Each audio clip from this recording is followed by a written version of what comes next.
Hello Gwilym mate, I see you're in the pub, how are you doing? All right, thanks very much. And yourself? Not too bad thanks. Why are you talking to yourself? Because Lee hasn't turned up. He must be somewhere. Apparently, he's playing squash. He probably pulled something while he did it. So in the meantime, I'm just having a little bit of self-conversation before we enter into an exciting new world of podcasting with some different hosts. I'm going to be quiet now, and I'm going to let them say what's going on. Lee Davis and Gwilym Roberts are the two IPs in a pod, and you are listening to a podcast on intellectual property, brought to you by the Chartered Institute of Patent Attorneys. Hello, and welcome to the two IPs in a pod. Today, as Gwilym just mentioned, we're being hosted by myself, Sophie Knott. And me, Joel David Briscoe. And yeah, we're doing a trainee takeover episode. So this is an idea that we've brought up as part of the Super Informals, and we have decided that we're going to launch our own podcast. So it'll be called the IP Survival Guide. Absolutely. So without further ado, Gwilym is our first guest. There was going to be two guests, but there's only one. So Gwilym, welcome to our first ever episode. Thank you very much. I've discussed before this. You're not allowed to be rude about Lee, but I am. Where are you and what are you doing, Lee? Thank you very much for having me. Very excited to hear about your project. I'm immediately going to slip into host mode and then stop myself by letting you ask the questions. Yeah, well, we had this discussion before we joined because I feel like you don't really need an introduction. I think everyone who's already listening to this show is probably quite familiar with you, but it would be just great to get a bit more context. Like, how did you get here? Thank you. There's lots of places I kind of could answer that for. The podcast is a really good starting point, actually. Lee and I have talked about it a couple of times, but it was very much a lockdown project. Either at or just before lockdown, I can't remember. And I know Lee did the first one himself, but felt that it was a bit was it lonely, I think. And so I was on with secretary at the time, and we got on quite well, and he said, would I fancy doing it as well? And it was called the Idea Soup then, but we got in trouble for that. So we renamed it, and we're 100 and something. Fran, don't know how many Fran's listening, but I counted. Are you going to say how many episodes you're on? I don't know, but go on, tell us. I've no idea. Well, I counted at the weekend, and I kind of lost count at 105, but I do believe this is 113, which hopefully isn't unlucky. That's fine. That means it's lucky again. Definitely. Right. So, Gwilym, we're going in reverse chronological order. We've just had the pod. Going further back, we know you're a partner at one of the best firms in the UK. I kind of have to say that because you're staring at me. Very kind, I'll take it. But obviously, I read your profile, and there's a sentence in there I just can't not ask you about. Oh, go on. Arguably highest profile patent attorney in Europe. The floor is now yours. Thank you. Well, first of all, I don't think we've removed the word arguably, have we? I think that's still in there. So, yeah, that is still in there. Well, there you go. And you can argue anything, can't you? So, no, obviously not. But it looks great on your website, doesn't it? It and does. What's quite funny is that people tease me about it so much, but they tend to tease in writing, as a result of which it's coming up more and more. So it's kind of self-fulfilling. But yes, quite ridiculous. Prophecy. I know it's ridiculous. It's ridiculous. It's funny. So tell us then about the beginning of your career. In our research, we found out that it almost might not have been here. It almost might have been a salesman at a regional brewery. Blimey, good research. Yeah, no, when I was at, I did physics at university, and I went to the careers people and just gave me two options, having seen my CV. One was patent, because I said I don't want to sit in the lab. So one was being a patent attorney. And I think that back then I had quite a relevant CV because it was when you had to have French and German. And completely coincidentally, I'd done GCSE, O-levels actually in both of them. So that kind of probably ticked a couple of boxes. But I'd also been the head of publicity for the university brewing society, as a result of which they said, well, maybe you should just go and work in breweries. And they're both really good careers, very different. And there's probably a really good beer. There's probably a few good beer podcasts out. So who knows? I could have ended up in the other podcast talking about how I was nearly a patent agent. Who knows? So that really sounds like they looked at your CV, looked at your qualifications, gave you one career that really fit, and then they went, right, what's he interested in? breweries, beer. That one will do. To give you a Yeah. choice. I think they were ticking boxes, and certainly then it was not a patent attorneyship was not a well-known career choice. It was if you look at my generation, well, no, that's not fair, but if you look at the generation before me, a lot of people it was a family thing, or you knew someone who knew someone. They just they weren't getting you the job, but you heard about it through those people, and otherwise it was quite obscure. I think whereas at uni, I think it's just on their list, so it was good. Delighted they suggested it, of course, because it is a good job. I mean, it's still obscure now, right? There's 4,500 members of SEPA. That's a relatively small profession, but it's becoming more mainstream, like patents, trademarks, copyright. These are things we hear in the news more. Yeah. Do you guys find that people are a bit more familiar with what you do, or is it still make them blink when you meet? Yeah, they often look quite confused when I sort of say it at a dinner party. Yeah, especially the attorney part seems to throw them. And then I say I have a PhD in biochemistry and they're like, what? So, but I was fortunate. I went to Queen Mary University, so patent attorneys were already talked about quite a bit, and there were a fair few trainees on campus. Yes, that would make sense. Yeah, really struggle to get past patent or patent. So we start there. And then by the time we've got that out of the way, I don't think they care enough now to find out what they actually do. So you've taken us through university up to joining the profession, and any early careers, anything that stands out, like any work experience? How did you get on when you first joined the profession? So I had weirdly done, I think, 1 or 2 days work experience when I was in a school in Hong Kong. I think it was when I was at school, because bizarrely one of the girls in my year's dad was at Lloyd Wise Tregear, as was in Hong Kong. And so I think as a scientist or whatever, I got a day or two there. I didn't at any point work out what they did. It was really sweet of them. I didn't really click to what the job was. So I've done that. I've got a very strong memory of my my interview with, I forget which, I interviewed with a couple of firms. In one of the interviews, they I think where they asked you a test question, and they asked me to see if you could describe things properly. And they said, "Can you describe how a mouse trap works?" Which is fine, but I actually don't know, to be honest with you. But I thought I could probably wing it. But actually, I didn't hear mousetrap. I heard ashtray.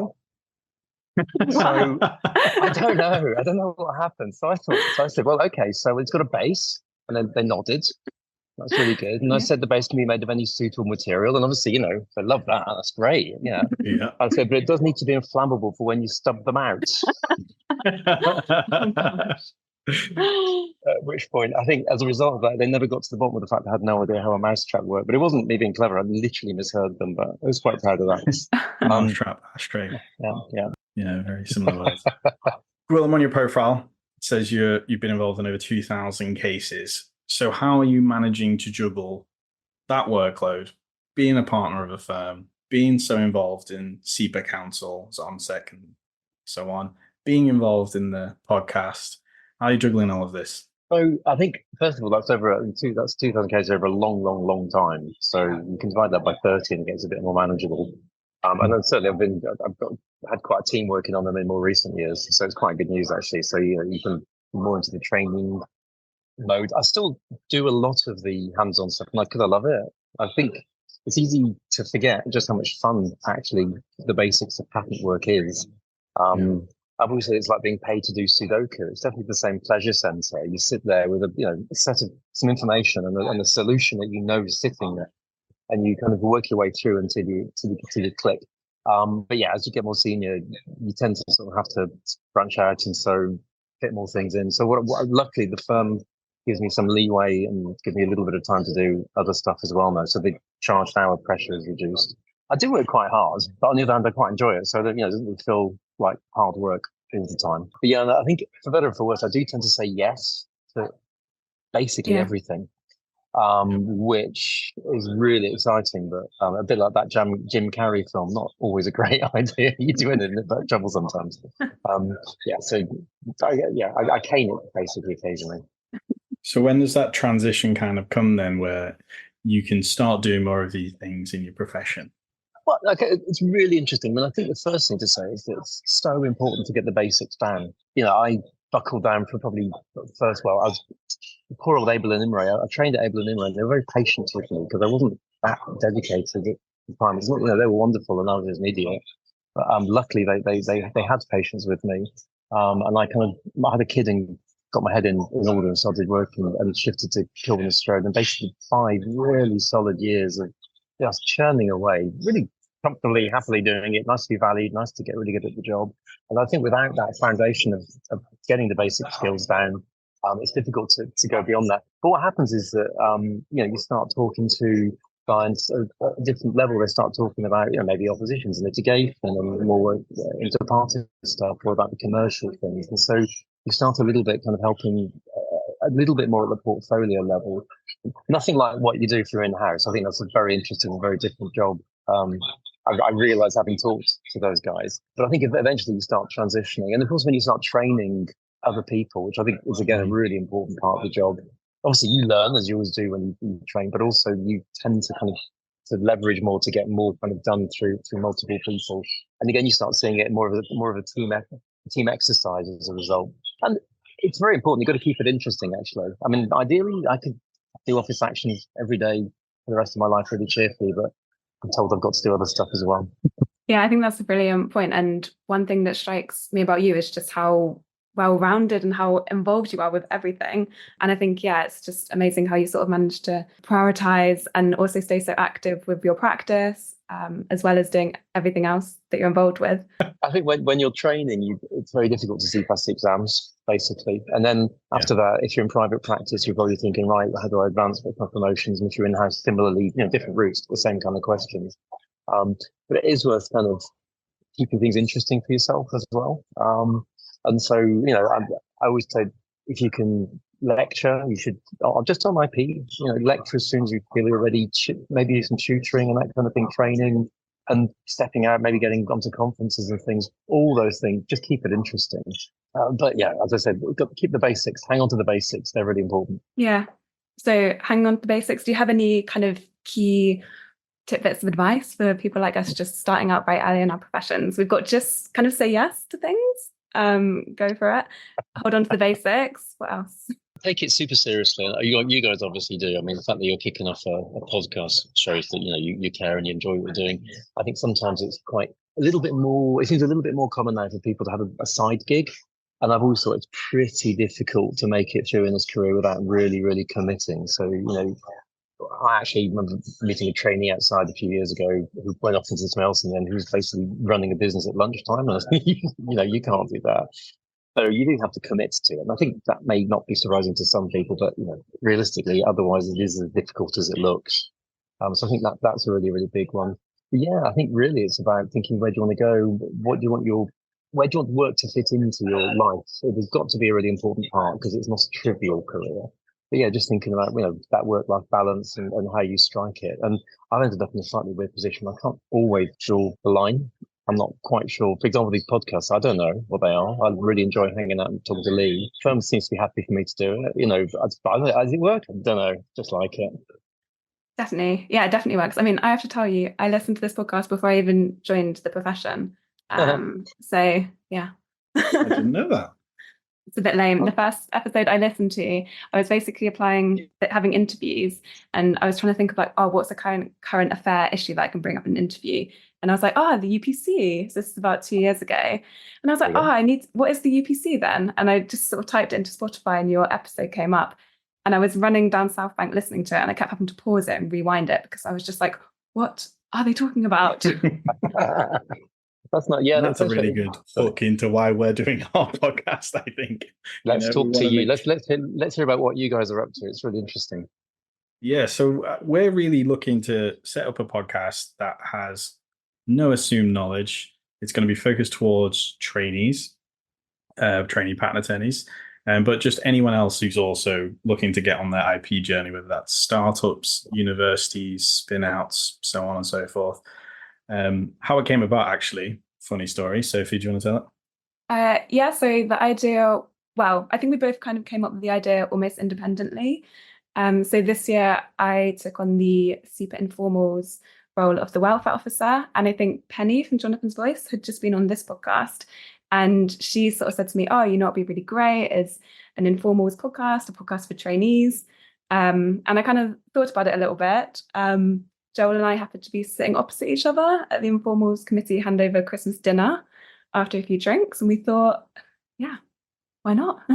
Yeah, I'd actually given this a go a couple of years ago with my mentee in the profession. I sat down with him, forced him to come and do an interview with me. And it was fine. The episode's still technically sitting on my computer, but I think I'd just moved to a new job. I'd just moved to London. I let other things get in the way. And as you were saying to us when you were giving our sage advice before we got going with this, you just kind of need to do it. I didn't do it. I kind of did one step and then stopped. So I really wanted, when Sophie came to me and said, hey, got this idea, I couldn't believe the opportunity had landed on my doorstep again. So this time I was like, I'm not going to let go. I'm going to do this. I'm going to give it a go. A double that makes a huge difference. Like I say, that's what we learned very early on. It just kind of to spread the load a little bit. Do you guys get on okay? Is this just like your stage act, or So far, so good. Yeah, so far so good. We both like the same beer, so we've Yeah, got that in was common. ideal. I think the difference is Sophie is much earlier in her career than I am. So I've been a trainee for like ever. I keep failing stuff, and that's something we're definitely going to discuss on another podcast about failure and dealing with that and keeping going. And is it me? Is it you? Is it the training? Whatever. Or is it just hard? Which is where I'm falling into. It is hard. And I mean, I failed all kinds of stuff over the years. And it got to a point, actually, I was just doing the job. And I remember I actually missed an exam one year because I forgot they were on. So I think it was the UK. It's the one you don't have to have yet. You don't have to get. Well, like drafting or something, I can't remember. By the time I did it, I'd actually just come out of a hearing, basically, because I was EP qualified, but not UK. And you go into an exam after that, and you just do it and walk out without really thinking about it. And so actually, weirdly, the experience in the end got me through. I was overthinking it, which is another problem, Joel. Overthinking it. You'll never be doing that either. So that's tough. Absolutely. And then this last year, I've taken like a year off of exams for the first time since ever. And it's been really nice, actually, to just reassess, look at it, take the pressure off. Like, okay, I've not done what I wanted to do when I first started this career. Fine. Did it longer than everybody else, but whatever. I'm going to reassess, take my time, just sit down and do it properly. And that pressure seems to have just melted off my shoulders. Yeah, you can. Yeah, difference in my work. Yeah, the hang-ups go. Yeah, you overthink it and you start doing those weird things. Yeah, I keep forgetting who's hosting is. Sorry, I'll shut up again. Sorry. Well, it's kind of a co-hosts today, and then we're going to kick you off next week. Oh no! I've just realised you need to do another one of these with Lee. There you go. You got two. There we go. Knocked out straight away. And the third one was both of us. I mean, we can just keep doing it. It's great. So, what do you think? Just talking about like going back to being a trainee, do you think trainees that you're obviously interviewing now and thinking of potentially bringing into the profession, are you looking for different skills, different things that perhaps trainees might have had when you were applying and first joining? That's a great question. So some of the criteria that explicitly changed, like the weird language rules have gone, which helps, frankly, because it was a real barrier, I think. I think a really important one that the whole profession is embracing it. I think this podcast has been good for, actually, is the diversity point.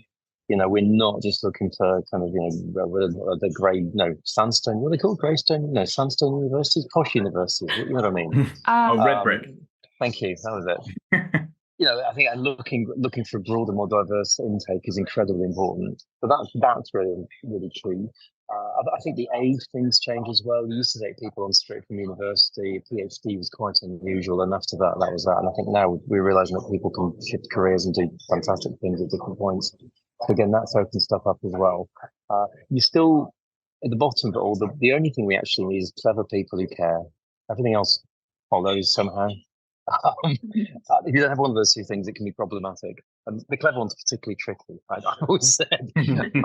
But no, I think so. A lot of the key stuff, but because it's better known now as a profession, luckily we have a bigger pool to talk to, and I think most of the bigger firms, at least, are looking very hard outside the traditional universities, and good for them. I think you just get way better broad base of expertise that way. So that's a good thing. Yeah, the days of the Oxbridge hires or Oxbridge only are kind of over, which is only good for the future of the profession. I've actually Thinking about that, Yeah. the future of the profession, how do you see the challenges and opportunities for modern day trainees like evolving or evolving since you've been in or evolving in the future? What's your thoughts? I think I take the view that I've been through several technological revolutions in my career, which is quite interesting. So when I started, fax machines were pretty cool. And we just had the very first dial-up register checks and stuff like that. I predate email, which was a massive revolution for the profession and for everyone's working life. It's quite interesting. I haven't known what it was like before that, which is better. It's horrible now. And obviously the impact of the internet has been fascinating because it means you could be an instant technical expert in the way that you had to really research in the area of technology or wing it before that was horrible. So lots of positive changes in terms of opening things up and taking away the drudgery of, again, one of the early era jobs, which was just going and photocopying stuff and looking at microfiches and all kinds of random things. So lots of positives so far from technological change. And I think it's allowed us to get better quicker. Everyone talks about AI, of course, at the moment and the impact that's going to have. But I think realistically, I think it's more of the same in the sense that it's going to take away just more of the drudgery of being a trainee and let people get to the clever value add bit even quicker. People are very concerned that it'll replace. It doesn't seem to be something that's going to happen anytime soon. It does mean that yet again, though, we are going to see some change there in terms of what we focus on with trainees. Top tip, though, is the UK is world renowned for what we do.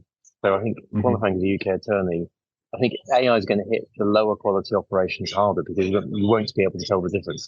So I think the UK is actually a really good place to be training at the moment because of the quality that we continue to bring. Absolutely. Brilliant.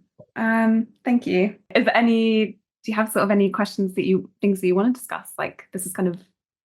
Okay, so I'd love to make one comment about the trainee cycle in this profession, which was always worried me, which is that we do a really good job in some areas on training, but we're a little bit weak in others. And I think one thing that may or may not come up is kind of a relationship between trainees and trainers. And sometimes you hear some funny stories about some of the kind of training practices that go on. The thing that always amazes me is that those trainers were trainees. And so I always beg everyone who's training, if you don't like the way you're being trained, do it differently when it's your turn. So I think there's a slight cycle of abuse sometimes in the profession. It's really weird. I've never quite got my head around it. So that's kind of one kind of comment. The other question actually is just, what have you guys got coming up on the podcast? What's coming? Well, I mean, just to go back to that trainer relationship thing. No, I just think that's, that's just a really interesting point. And something that I definitely feel is so true because whoever's training you is so responsible for your day-to-day experience. They're responsible for like the work you're receiving, how you receive feedback, and everything to do with the role. And I'd also say that so many people that I've sort of spoken to in the profession maybe haven't really enjoyed it or haven't kind of hit the ground really running, and they've changed who they're working with. And, the personalities just click a lot better, the relationships click a lot better, and they suddenly love it. I think that is a really good point. And I guess it's not something that you really get trained on. Like you get trained on the law and the IP and that, but you don't really get trained on how to train. So that's a great point. We don't get trained to do anything except kind of the day job. And training to train, don't know, train to run a business, train to manage, which is a bit different from training. All these things you don't get. And some people get it right, and sometimes you get the luck of the draw. I mean, personally, my first trainer, a guy called Julian Bardo, was fantastic, and I think I've said already, super patient because I wasn't really that committed. My second trainer, who I won't name, a lovely guy, but he just said, "You're qualified, right?" Because I just got qualified, and I said yes. He says, "Well, I don't need to see your stuff then, so you better get it right, haven't you?" Actually, way more effective training, despite all of Julian's wonderful efforts, because I basically thought, oh my God, no one's reading me. I better get it right. So strangely, that happened to work for me, and there's different things work for different people. And I had got the benefit of having learned everything from Julian, just not applied it sensibly. I think that just really goes to show people's different learning styles, right? And that's something. There's the trainer courses that CIPA are now organising are fantastic. I've heard really good things about it. Jonathan's Voice have done things about people being in senior management positions and the responsibility that you kind of have over someone else's mental health and better well-being, and also the training aspect. That was something I had a really bad experience in. That's probably why. That's a reason why I've been a trainee for such a long time, because I had a terrible first experience, really bad, and I thought it was me, and I quit 6 months out, gave up, and then my best friend got a job as a patent attorney, and I was like, well, if he can do it, I can do it. So I came back. Couldn't have been me. I've heard some lovely stories, but I've heard a couple of horror stories as well. And I think it comes around because we are so detail focused. I think sometimes as a trainer, you tend to go into the detail, deeper and deeper into the detail, which means that there's always something you can find wrong. But as a result, possibly people just get a bit disheartened because whatever you do wrong, it's you kind of give up if you're not careful. Yeah, absolutely. Yeah, I suppose those skills that kind of get you to a senior position in the profession, those skills that make you a brilliant patent attorney, may not be the same skills that make you a brilliant trainer. Yeah, like I said, try and remember, all you trainees, try and remember this and remember what it was like being because I remember vividly what it was like being a trainer. I actually, it's quite useful. I remember what it was like being a 2-year-old, which means I'm getting on really well with my daughter at the moment. It's I don't know, it's quite useful to think back and kind of empathize with different. You can actually remember when you were 2. Well, I certainly. Well, my wife says I behave like I do, so I always find it really funny though, right? Because our profession is on the cutting edge of innovation.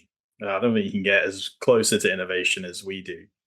And with regards to training or structures and mental well-being and things which are like kind of the really modern parts of modern day working, yet sometimes we feel really reluctant to move into that when we're so used to innovation. I sometimes think we should be the first to bring these into working to practices, like flexible working, home working. It was really the pandemic that did that. Yeah. Prior to that, you think we want to be the first professions to do it. So how do you balance that, being a business leader as well, bringing in those innovative practices into the business alongside training and running the business? I think patent attorneys, I don't think we're that unusual in our change of version in our own lives. We loved it as for the day job, but in our own working lives, I think I don't know. Actually, maybe it is a patent attorney thing. We work really, really hard to get everything to work just the way we like it, and then someone comes along and says, "Oh, we're changing your docketing system," and you're absolutely, even though it's going to be better when you deal with it, you go completely mad because you had 37 workarounds for the old one that didn't work very well, but they were your beautiful workarounds and you just got it right. And then someone comes along and makes an improvement. The last thing I want is to improve it. I got it right the way it was before. So we are a bit funny with our change of version. We have to accept it though. I think the market's changing. It's not just AI. Clients are looking at the whole business differently. So you do have to embrace change, I think, to continue to compete in the market. And I've certainly had to rethink because I was definitely one of those. We brought in digital dictation and I went mad because I love my little tapes. I was such an idiot. I resisted it for ages. So I had a word to myself eventually to do that.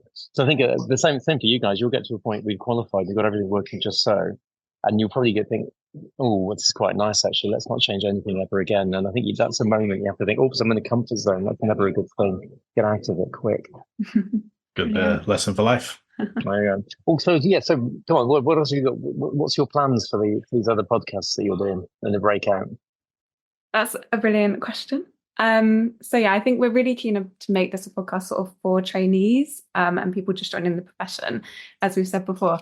So we've got a few guests lined up. We're thinking about getting some inventors on, some people that made really good use of their IP. We were also thinking we can delve a little bit more into the sort of various training courses that are available. So potentially get some of the IP academics on from the various universities that run these courses. And I think obviously there's a fair bit of content around the new EQEs that we could potentially discuss. I think also the informals. Absolutely. We have a whole team behind us with the informals who already have a whole bunch of roles. We have regional secretaries. We have the ONSEC who sits on CEPA Council with people like you and Lee. We have education. We have social, networking. We have all of these people already. Sports as well, mental health and well-being. Yeah. You, Sophie? Yeah, definitely. I mean, as the welfare officer, it was kind of through that mental health and well-being aspect that kind of led me to this podcast. And I think for me, it's really about providing that kind of community and that network and really enhancing that for trainee patent attorneys and for the informals. So like as we have the yellow sheets and the super journal, which provides a good opportunity for trainees to kind of learn some transferable skills, maybe if they're interested in writing sort of short blog posts and things like that. And it's kind of like that is what I want this podcast to be a little bit. Like it's for trainees. It's not really about Joel and I. It's about the community. So I will also use this moment to say that if anyone is listening and, you know, have some feedback on this idea, want to get involved, then absolutely, like it's not just about us, and it's definitely not a kind of closed shop in terms of contributions. Yeah, we have 2 other people on our team as well. So there'll be 4 hosts. We've got Jack and Matilda too. So each of us has different interests. Each of us have different guests that we want to get on, different topics we want to tackle and move on to. So yeah. That's good. And just sorry, being the host again, I can't help it. Do you find that, well, sorry, first of all, I remember always forever talking to people training in smaller firms with less contact with other trainees, and they always felt a little bit isolated and so on. Absolutely. Is that compounded now by more working from home, more flexible working, do you think? I mean, I could take this one if you don't mind. So I'm consider myself quite a social person for the profession as a whole. Moving to working from home was this weird pro and con because I get to be home more. I've just got a new puppy, etc., etc. But then really miss that contact. And because I was in the office for 2 years straight for the first part of my career, then COVID happened. The change in pace of my training was noticeable to me. So I just can't help but think there must be some gap there that needs to be filled. Whether that's social, whether that's training, whether it's just meeting other people, you know, because you might not get to London anymore, you might just be working from home all the time, or wherever your local city is where all the informals are meeting. So that there's got to be something there. I can't put my finger on it right now. I think for different people it's different. For me, it's social. Yeah. Because this, I can imagine this is also filling a nice gap potentially there for, you know, even though we're out of the pandemic, I think there's still a lot of people, you know, who probably are remote and maybe more than ever before. But hopefully that'll be a good opportunity to hear different stories as well. Yeah, definitely. I think, and like you say, maybe people working for smaller firms or working in-house that just, don't have such a kind of natural network where they work. So definitely. So getting back to your pod. Oh, go on. Yes, go on. Yes. I need to know, what's one of your favorite episodes? Just tell me, what are the episodes that you enjoy doing? Well, obviously all the ones with you, Joel, which is about half of the ones we've done. I was going to say, I think you have. It's been a big hiatus. Yeah, but I'm back. Yeah, you couldn't keep away. No, they're all great. No, I think it's talking to 2 things. Talking to people with amazing stories. So one of my favorite ones is one with Tibble Gold, who I've been a partner with, and who's just got honorary life member or something, whatever it's called, of CETA for his wonderful contribution. But his story goes back to the Second World War, and it's absolutely astonishing. So it was a bit about IP. He's Hungarian. He worked with Rubik in the 80s on the cube IP stuff and things like that. So really cool. Just amazing story and real world stuff. I mean, escaping from basically Central Europe as a Jewish guy in the 40s, unbelievable. So that was just fascinating to hear. One of my other favorite ones was with a guy called Ollie Horn, who was a comedian. If that's the right word, or a comic. And it's just great because we completely forgot we were. And we ended up telling our favorite jokes. He was talking about doing stand up in Japan. It was there was an IP angle somewhere. I forget what, copyright jokes or something. But that was just, again, that's the only one I've ever been involved in. I was thinking that could have actually gone on, on real media. It was so interesting, that particular one. But there's so many good ones and so many interesting stories, and hearing inventors and their stories, and people from regulatory, IPO, and I think we had Campinos and various other interesting characters. So it's been great fun, actually. And hopefully you'll find the same thing. People do tend to say yes when you invite them. And it's a good opportunity to meet someone you might otherwise not have. That's quite a long answer. There's some meat in answer somewhere. How do you decide who's going to get the IP in a pub and who is not? Do you know, it's actually more difficult than you think to get the pubcasts together, simply because Well, because we're doing it in the middle of the afternoon, but in real world, people find it a lot easier to dial in on Zoom than they do turn up. And by the way, have you had the plan that we're going to do a joint one? A joint. I have not. Yeah. Sorry. Awesome. Just saying. No. Good to know. It didn't take long. No, we've already realised that you're probably going to have a much bigger following than us, and it'll be more fun as well. So we've decided to You're going to hang on our coattails on the 10th. piggyback off your fan base, basically. Oh, rude message from Fran about the level of chaos that will be involved. Thank you, Fran. You're quite right. That's the plan. Yeah. So those are really good fun, but it does get a bit chaotic towards the end. Because I mean, I'm a complete professional personally, but Lee will just have the odd pint as he goes, and it does show later on. It does show. Can't even defend himself, the poor man. Absolutely We'll not. have to take that as true. And this pod is an award-winning pod. Tell us about the award that you guys won. Oh, that was quite funny. It was the Memcom, that thing. I mean, Lee is a highly respected member of Memcom, and I shouldn't actually be too cheeky about it because it is a very prestigious organisation of membership organisations. That's quite good. And we were up against the Institute of Digital Media. We beat their podcast. You think, didn't they have a really good one? That's kind of their job. But we were also, we were also up against the Institute of Waste Management. I can't believe they didn't. You can just imagine what their podcast should be called. I mean, it's not that complicated. But it was a strange kind of field. We just absolutely chuffed to get it. It was great fun. We wore special matching sparkly jackets. That was our main. I've seen the photos; they're glorious. It was really good fun. I think we just turned up and we tried to pretend we're at the BAFTAs basically, and went through it a bit. It was a good laugh. Amazing. Right. So one of our hooks for our upcoming podcast is that we're taking a leaf out of somebody else's pod, and we're going to ask our guests to ask a question to the next guest, not knowing who they are at all. Okay. Right. So we want you, and you're the perfect person to start this, having been the host of an award-winning podcast. Can you please ask a question to our next guest, and you'll have to listen to find out the answer. Okay, so I think it's going to have to be, and this is straight out of the Generation Game. What's the most embarrassing thing that's happened to you on holiday? Amazing. Brilliant. Thank you very much. We're going to take that down, and we're going to ask that to our next guest, and make sure you listen to the next episode. Yeah. To find the answer. Thank you so much. Thank you. It's been great. Oh, there he is. What can I say?